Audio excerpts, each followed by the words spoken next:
ଜୀବନୀ ଓ ସାହିତ୍ୟ କୃତି ଲକ୍ଷ୍ମୀକାନ୍ତ ମହାପାତ୍ରଙ୍କର ଦ୍ୱିତୀୟ ପର୍ଯ୍ୟାୟ। ଲକ୍ଷ୍ମୀକାନ୍ତ ଥିଲେ ପିତାମାତାଙ୍କ ଜ୍ୟେଷ୍ଠ ସନ୍ତାନ। ସାନ ଭାଇ 3 ଜଣ ଓ ସାନ ଭଉଣୀ 8 ଜଣ।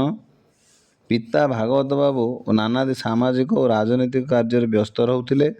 ଦୁର୍ଦ୍ଦଶାଗ୍ରସ୍ତ ବଡ଼ ପୁଅର ଭବିଷ୍ୟତ ପାଇଁ ସେ ଇଷ୍ଟଦେବ ଗୋପୀନାଥଙ୍କ ନାମରେ ଥିବା ପୈତୃକ ସମ୍ପତ୍ତିର ଉତ୍ତରାଧିକାରୀ କରାଇଥିଲେ ଲକ୍ଷ୍ମୀକାନ୍ତଙ୍କୁ। ଏଥିରେ ବ୍ୟାଧିଗ୍ରସ୍ତ ଲକ୍ଷ୍ମୀକାନ୍ତଙ୍କୁ ଭାଇଆଳିଆ ସ୍ତରରୁ ନାନାଦି ଈର୍ଷା ମାଲି ମୋକଦ୍ଦମା ସମସ୍ୟାର ସମ୍ମୁଖୀନ ହେବାକୁ ପଡ଼ିଥିଲା। ଏଭଳି ଦୁଃସମୟରେ ସାହିତ୍ୟ, ସଙ୍ଗୀତ, ସଂକୀର୍ତ୍ତନ ଚର୍ଚ୍ଚା, ଇଷ୍ଟପୂଜା, ଗୁରୁବାଣୀ ପାଳନ ଥିଲା ତାଙ୍କ ପାଇଁ ସାନ୍ତ୍ୱନାର ଔଷଧି।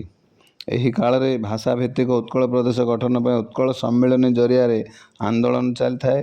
ଉତ୍କଳ ଗୌରବ ମଧୁସୂଦନ ଦାସ ନେତୃତ୍ୱ ନେଇଥାନ୍ତି। ଏ ସମୟରେ ସଚେତନ ଥିଲେ ଲକ୍ଷ୍ମୀକାନ୍ତ ମହାପାତ୍ର। 1912 ମସିହାରେ ତାଙ୍କ ରଚିତ ବନ୍ଦେ ଉତ୍କଳ ଜନନୀ କବିତା ଉତ୍କଳ ସମ୍ମିଳନୀର ଅଧିବେଶନରେ ଗାନ କରାଯାଇ ପ୍ରସିଦ୍ଧି ଲାଭ ହୋଇଥିଲା। ଭାରତବର୍ଷର ସ୍ୱାଧୀନତା ସଂଗ୍ରାମ ପାଇଁ 1921ରେ ଅସହଯୋଗ ଆନ୍ଦୋଳନ ଡାକରା ଦେଇଥିଲେ ମହାତ୍ମା ଗାନ୍ଧୀ। ସେହି ଆନ୍ଦୋଳନରେ ଯୋଗ ଦେଇଥିବା ଅନେକ କର୍ମୀଙ୍କ ତ୍ରୁଟି ବିଚ୍ୟୁତିକୁ ଲକ୍ଷ୍ୟ କରି 1926-27ରେ ଅସହଯୋଗୀର ଆତ୍ମକଥା ଭଳି ମନୋରମ ଗଦ୍ୟ ରଚନା କରିଥିଲେ ଅସହଯୋଗୀ ଛଦ୍ମ ନାମରେ। ଏହି ଲେଖାଟି ଉତ୍କଳ ସାହିତ୍ୟ ପତ୍ରିକାରେ 5ଟି ସଂଖ୍ୟାରେ ପ୍ରକାଶ ପାଇଥିଲା। ପୁନଶ୍ଚ କନିକା ମେଳି କଂଗ୍ରେସର ନେତୃସ୍ଥାନୀୟ ବ୍ୟକ୍ତିମାନଙ୍କ ତହିଁରେ ଭୂମିକାକୁ ଲକ୍ଷ୍ୟ କରି ବ୍ୟଙ୍ଗ ବିଦ୍ରୂପଧର୍ମୀ ପଞ୍ଚାମୃତ ନାଟିକା ରଚନା କରିଥିଲେ ଲକ୍ଷ୍ମୀକାନ୍ତ, ଯାହା ବାଲେଶ୍ୱରରୁ ପ୍ରକାଶ ପାଉଥିବା ସାପ୍ତାହିକ ପ୍ରଜାତନ୍ତ୍ରରେ ପ୍ରକାଶ ପାଇଥିଲା। ଭାରତୀୟ ମୁକ୍ତି ସଂଗ୍ରାମ ସମ୍ପର୍କରେ ସେ ସଚେତନ ଥିବା ତାଙ୍କ ରଚିତ ଅନେକ କବିତା, ଲାଳିକା, ଜାତୀୟ ସଙ୍ଗୀତ, କଣାମାମୁଁ ଉପନ୍ୟାସ, ନାଟିକା ଆଦିରୁ ଉପଲବ୍ଧ ହୋଇଥାଏ। ଦେଶାତ୍ମବୋଧ ଚିନ୍ତା ଓ ଚେତନାରେ ଲକ୍ଷ୍ମୀକାନ୍ତଙ୍କ ପରିବାର ଲୋକେ ଉଦ୍ବୁଦ୍ଧ ଥିବା ଜଣାଯାଏ।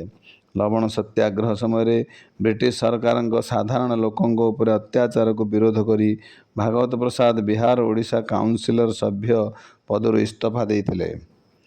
ଲକ୍ଷ୍ମୀକାନ୍ତଙ୍କ ସାନ ଭାଇ କମଳାକାନ୍ତ, ଭଉଣୀ କୋକିଳା ଦେବୀ ଓ ଜାହ୍ନବୀ ଦେବୀ, ଭଣଜା ଗୌରଗୋପାଳ ଦାସ, ପୁତ୍ର 2 ନିତ୍ୟାନନ୍ଦ ଗୌରଚନ୍ଦ୍ର ସ୍ୱାଧୀନତା ସଂଗ୍ରାମରେ ଯୋଗ ଦେଇ କାରାବରଣ କରିଥିଲେ। 1921 ମସିହାରେ ଲକ୍ଷ୍ମୀକାନ୍ତ ଗୋପୀନାଥ ସଙ୍ଗୀତ ସମାଜ ଗଢ଼ିଥିଲେ। ପ୍ରଥମେ ଏହା ଅପେରା ଓ ପରେ ଥିଏଟରରେ ପରିଣତ ହୋଇଥିଲା। ଏହି ଅନୁଷ୍ଠାନର ଆୟୁକାଳ ଥିଲା ମାତ୍ର 5 ବର୍ଷ। ହେଲେ ଏଥିରେ ଅଭିନୀତ ହେବା ପାଇଁ କାନ୍ତକବି ରଚନା କରିଥିଲେ ଶରଦ୍ରାସ, ବସନ୍ତ ବିଳାସ, କାଳିୟ ଦଳନ, ବ୍ରଜବର୍ଜନ, ବଂଶୀ ଶିକ୍ଷା ଆଦି ନାଟକ ନାଟିକା। ପରେ ପରେ ସେ ବେଶ ବଦଳା, ଶ୍ରୀ ଶ୍ରୀ ଗୌର ସନ୍ନ୍ୟାସ, କର୍ଣ୍ଣ, ଲକ୍ଷ୍ମୀ ଚଣ୍ଡାଳୁଣୀ ନାଟକ ରଚନା କରି ଅଭିନୟ କରାଇଥିଲେ। ଏହି ସଙ୍ଗୀତ ସମାଜ ଅନୁଷ୍ଠାନ ହେତୁ ଲକ୍ଷ୍ମୀକାନ୍ତଙ୍କର ନିବିଡ଼ ସମ୍ପର୍କ ସ୍ଥାପିତ ହୋଇଥିଲା ରାସ ପ୍ରଣେତା ଗୋବିନ୍ଦ ସୁରଦେଓ, ମୋହନ ସୁନ୍ଦର ଦେବ ଗୋସ୍ୱାମୀ, କୃଷ୍ଣପ୍ରସାଦ ବସୁ ଓ କାଳୀଚରଣ ପଟ୍ଟନାୟକଙ୍କ ସହିତ। ଗୋପୀନାଥ ସଙ୍ଗୀତ ସମାଜ ଭାଙ୍ଗିଯିବା ପରେ ସେ 1929ରେ ଗୋପୀନାଥ ପ୍ରେସ୍ ସ୍ଥାପନା କଲେ ଭଦ୍ରକରେ। 1937 ମସିହାରେ ସେ ପ୍ରେସରୁ ଡଗର ପତ୍ରିକା ତାଙ୍କ ସମ୍ପାଦନାରେ ପ୍ରକାଶ ପାଇଥିଲା। ପରବର୍ତ୍ତୀ ସମୟରେ ସେ ଡଗର ପତ୍ରିକାର ପ୍ରକାଶନ କଟକସ୍ଥ ପିଠାପୁରଠାରେ କରାଇଥିଲେ। 1948 ମସିହାରେ ଭଦ୍ରକ, ତାଳପଦା, କଟକଠାରେ ଭିନ୍ନ ଭିନ୍ନ ସମୟରେ ଅବସ୍ଥାନ କରି ସାହିତ୍ୟ ରଚନା କରୁଥିବା ଲକ୍ଷ୍ମୀକାନ୍ତ ଗାଁ ଲୋକଙ୍କ ଦୁଃଖ ଦୁର୍ଦ୍ଦଶା ମୋଚନ, ସେମାନଙ୍କ ଭିତରେ ଥିବା ଅନ୍ଧବିଶ୍ୱାସ ଦୂରୀ କରିବା ଏବଂ କୃଷି ଓ କୁଟୀର ଶିଳ୍ପର ଉନ୍ନତି ନିମନ୍ତେ ସେମାନଙ୍କୁ ଉତ୍ସାହିତ କରୁଥିଲେ। ଗାନ୍ଧୀ ଆଦର୍ଶ ଓ ବାଣୀ ପ୍ରତି ସେ ଅନୁରାଗ ହୋଇ ସେ ସମ୍ପର୍କରେ ଅନେକ କବିତା ରଚନା କରିଥିଲେ।